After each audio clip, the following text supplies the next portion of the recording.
Vanakkam Nanbare.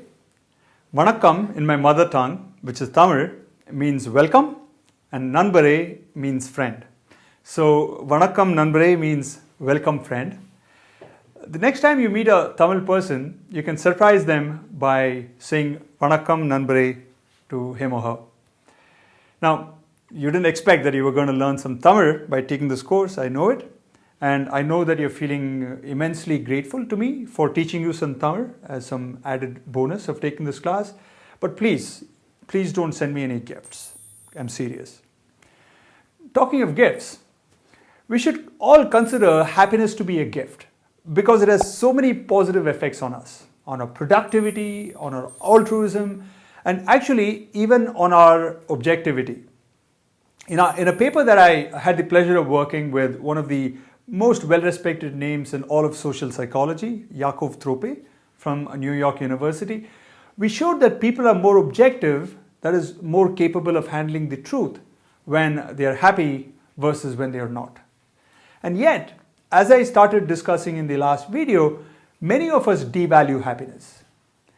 One reason we devalue happiness is because of the negative beliefs we have about it.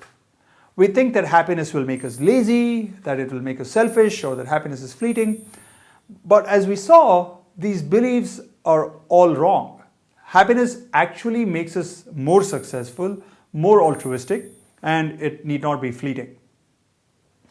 I'll have more to say about how happiness need not be fleeting in a video that's coming up soon. But for now, let me turn to discussing two other reasons why we devalue happiness. The second reason we devalue happiness is because we fail to define it in concrete terms. It turns out that when something is not clearly defined, we tend to devalue it. This is because of something called the fluency effect. According to this effect, we like something more when we understand it more easily. And as you can imagine, it's not easy to understand something if it is not concretely defined. This idea that we gravitate towards things that are more easily defined or easy to see reminds me of a famous story of this Sufi saint called Mullah Nasruddin. In case you haven't heard it, let me tell you what happened. Once, Mullah was searching for something desperately under a street lamp. A passerby noticed him and asked him, "What are you searching for?"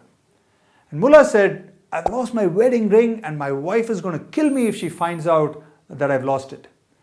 The man was able to empathize with Mullah's plight because he himself was married, and he started helping Mullah search for the ring. Soon, two other people who were also passing by joined the search party. They too were eager to help Mullah because they also were married and they could easily imagine Mullah's plight. After about 10 minutes of searching, one of the men in the search party turned around to Mullah and asked him, "Mullah, where exactly did you lose the ring?" And Mullah said, "Oh, over there in the woods," pointing to a forest about 50 meters away. The three men were flabbergasted, their jaws dropped, and they asked Mullah in unison, "Why then were you searching for the ring out here?" And Mullah, without batting an eyelid, says, "Oh, because we can more easily see here under the street lamp. Over there, it's dark and difficult to see."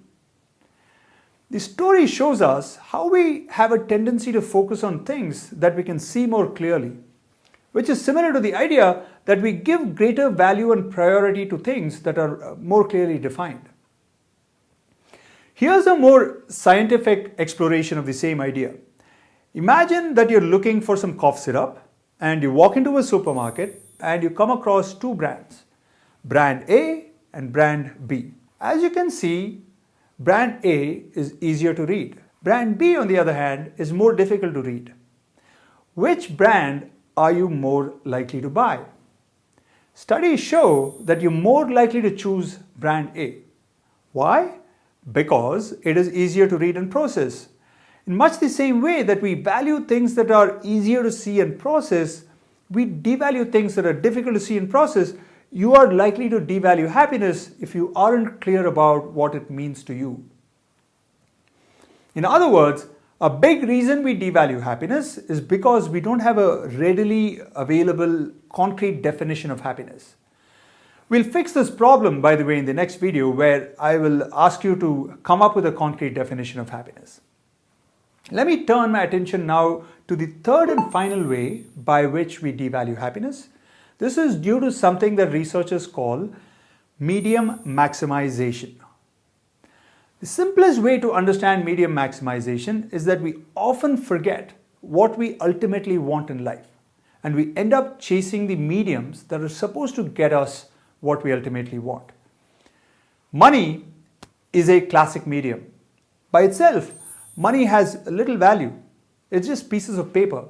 The only reason we want money is because it can help us get other things, like a house or a vacation or medicine or books. As the saying goes, money is what money does. But many of us seem to forget this, and we start chasing money as if it were the end goal. There are several papers that have documented this phenomenon, including this one, which is one of my favorite papers by researchers from the University of Chicago, titled, what else? Medium maximization. Judging by what's on people's genie wish list, it's not just money that distracts us from happiness. Other goals like status and fame do it too. And many times, we don't even realize that we are sacrificing happiness for the sake of these other goals. I have been thinking about happiness and working on the topic for several years, and yet, once in a while, even I get tripped up by the fundamental happiness paradox. Just the other day, I was shopping for a pair of glasses, and I found out that there was this deal going on. Buy one pair and get half off another pair of equal or lower value. I found this really good looking pair of glasses that set me back by about $120, and I decided that I was going to buy it. Then, to take advantage of the deal, I started looking for another pair, and I found this really good looking one. It was better than all the other options. I was about to select it when I noticed that it was worth only $70. Remember that I could choose another pair that was also worth $120. So by selecting the $70 pair, I felt that I was actually losing $50. But at the same time, I knew that none of the other pairs of glasses was as good looking as the $70 pair. So what was I to do? Select the good looking pair that was worth only $70, or select a worse looking pair that would give me more value for money? As I was breaking my head thinking about this, a voice in my head suddenly popped up.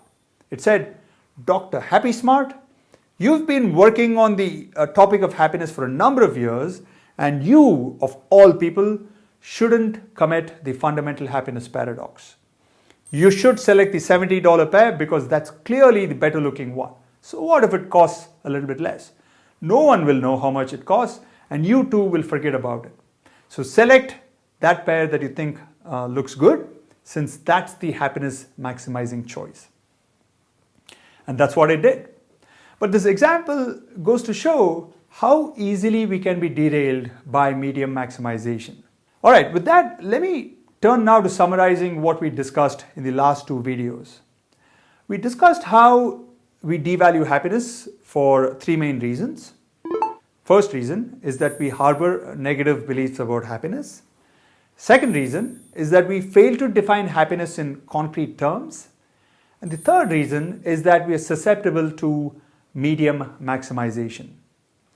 So it follows that to overcome the first deadly happiness sin, we'll need to figure out a strategy that takes care of all these three reasons why we devalue happiness. And that's exactly what we are going to do in the very next video. Till then, bye-bye.